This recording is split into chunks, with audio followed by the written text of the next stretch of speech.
It's the family man. It's the people that want a family pet first. That's Mhm. my ideal customer. And like the dogs that I have now, I had to water those dogs down to be able to sell those to the family people. Now these dogs, my puppies now, I gotta baby these puppies. I can only do certain things with them.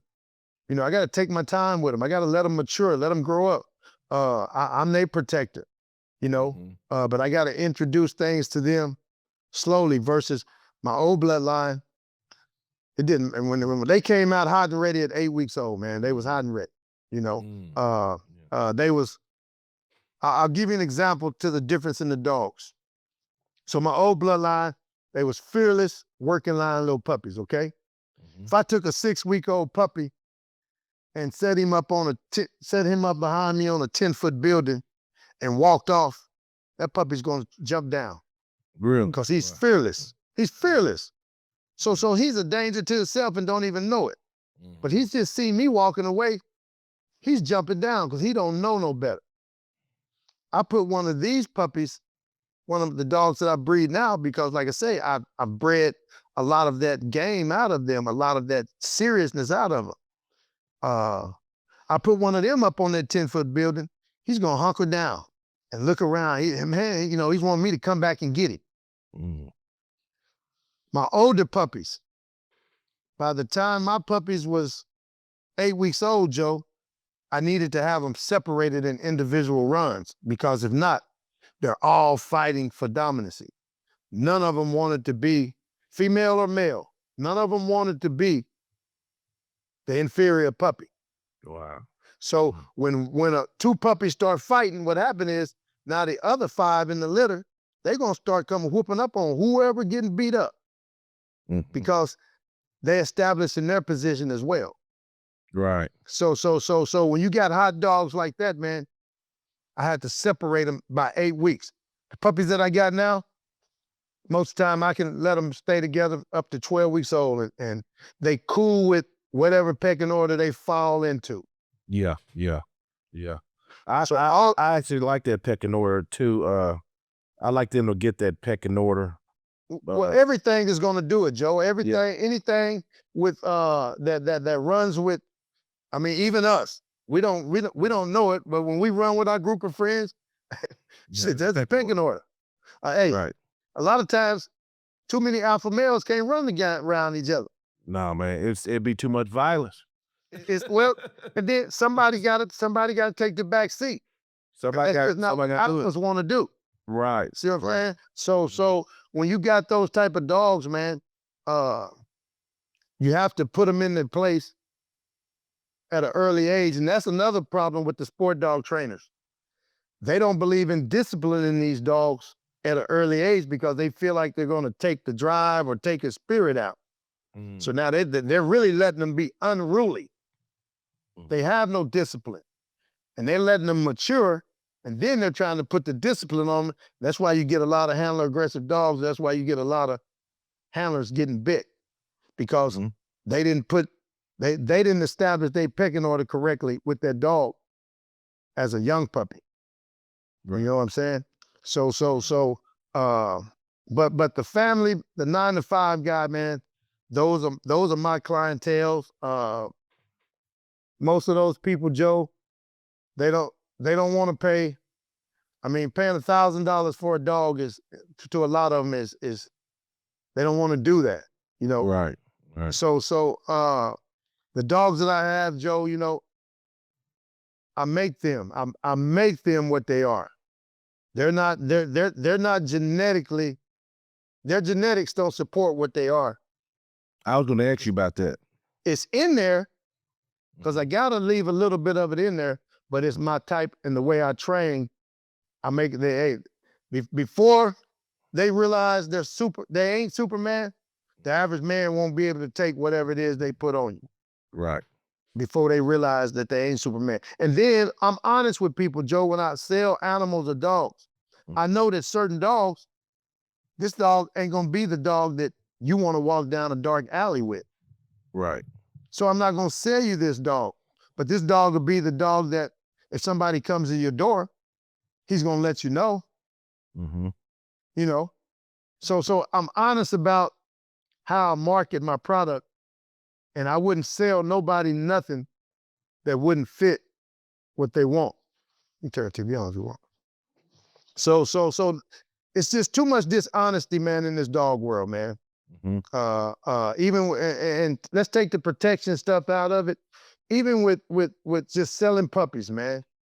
And there's just too much dishonesty, and some of it's purposely, and I think a lot of it's just unintentional, Joe, because I think a lot of people just don't know. They see an opportunity to have they got a female dog, my brother got a male dog, let's breed so we can give our Right. Uncle Joe, you know.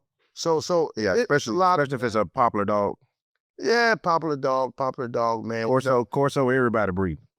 Everybody breed. That's the same thing. It's the same thing with any dog now, you know. Everybody's breeding the poodle with every damn thing. I just ain't seen a German Shepherd and poodle yet. I don't know what they gonna call him, but it's coming, you know. Yeah, you just wait. So so I guess once the people buy a dog from you, I guess it's lifetime support for it. Man. So with me, Joe, I love this, man, and it's kind of like you. You ain't bought nothing from me, and man, me and you have talked. We talk about stuff, you know. I got people, man, that I've never laid eyes on them, and we've developed a relationship just through talking about dogs because I don't mind sharing my knowledge and my information. So many trainers want people to think that we're doing some secretive shit, man. You know, I get a lot of people say, "Oh, you're a dog whisperer." No, I'm not a dog whisperer. I just understand what teaching is and training, you know, but no, I'm not a dog whisperer, you know. Right. A lot of people, "Oh, I wish my kids mind as good as your dog." Your kids can mind as good as your dog. If you put some discipline and you put some structure and some standards and be firm and fair, they can. Right. You know, so Right. it's no rocket scientist to this shit, man. The thing about it is, Joe, why everybody can't be trainers is because everybody don't have the patience. Some people don't want to, they want to go from A to Z. They don't want to go B, C, and D. Or they want to go A, B, C, and D and then skip to. So when you're training, there's processes and there's steps and there's levels. Right. And you got to have patience and you got to have the knowledge.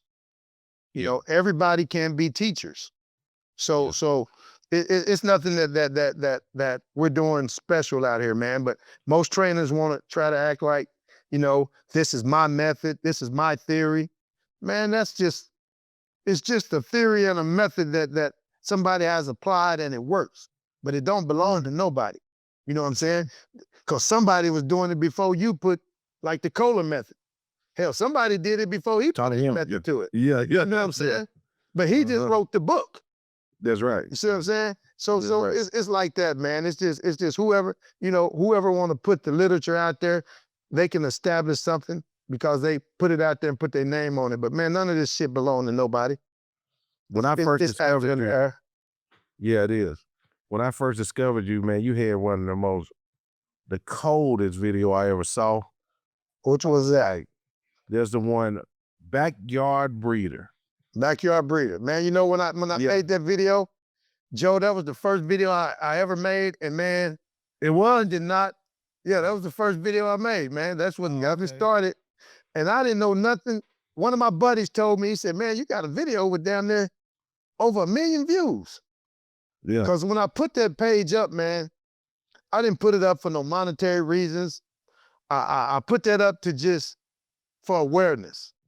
Mm-hmm. And you got so many people, man, that want to talk about a backyard breeder. Hey, on that Sport Dog page, they've been yelling at me about backyard breeder. Mm-hmm. Well, so many people don't know, if it wasn't for a backyard breeder, you wouldn't have the dog you had. Mm-hmm.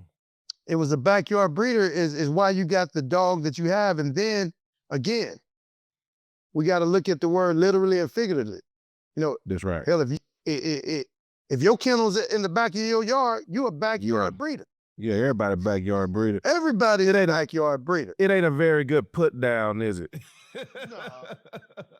It don't make no damn sense to me. But yeah, that video was impressive because you know, you got people. Yeah. You got people that against killing no dogs, and you brought the dogs out. Do these dogs look unhappy? I mean, they stopping on a dime. You got them doing everything, and that's So, why I got 1 million views. so Joe, like with the dogs that I sell, you know, I sell a lot of dogs at 9 months and older because a lot of people don't want to have to raise a puppy. They rather have a dog that can come in and already serve a purpose, already trained. So most of my dogs, man, when I sell those older dogs, a lot of people be so concerned about, will this dog bond with me? Mm-hmm. And I'm so confident in that situation because it's the way I raise these dogs. The dogs that I know that I'm going to sell, I don't do a lot of personal stuff with them. Most of the stuff that I do, and now he's getting all this individual attention, all this extra attention. He's getting a lick on his owner because, hey, my dogs don't lick on me. I don't play that. He's getting a lick on his owner and shit like that, man. Hey, they be like, man, forget Clyde. Forget that place, you know? Right. So I set them up for success because I know what my long-term goal is. So, but if I'm doing all this stuff with this dog, making him almost my personal dog, yeah, it's gonna be some problems now when he goes to your place. Most of the time I tell people, when I sell an older dog, this is what I tell them. Take this dog home and ignore him. Just ignore him. Don't go trying to call him around. Don't start trying to do no obedience. Just ignore him. And the moment he looks at you, tell him good boy. And before you know it, he's gonna be closer to you. And when he start wagging his tail, then you can start calling. But I just tell him, take him home, put him in something confined where he can't get loose or get away, because sure he's gonna be wanting to know where I am. Yeah, well, Sure he's gonna be, where's CT at? Where's the rest of the dogs? You know? But once you start giving him that personal attention, man, they be like, the hell with CT. Yeah, take about a week, don't it? If that long. So depending on the dog, if you socialize them well, about a week, man, and they calling me and man, they sending me pictures and just can't believe how attached that dog is with them that quick, you know? So now, Blue, if you took Blue home with you, nah, it ain't gonna be like that because Blue or Q has been really my dog. Hey guys, if you need raw dog food anywhere in the United States, be sure to visit our friends over at TexasTripe.com.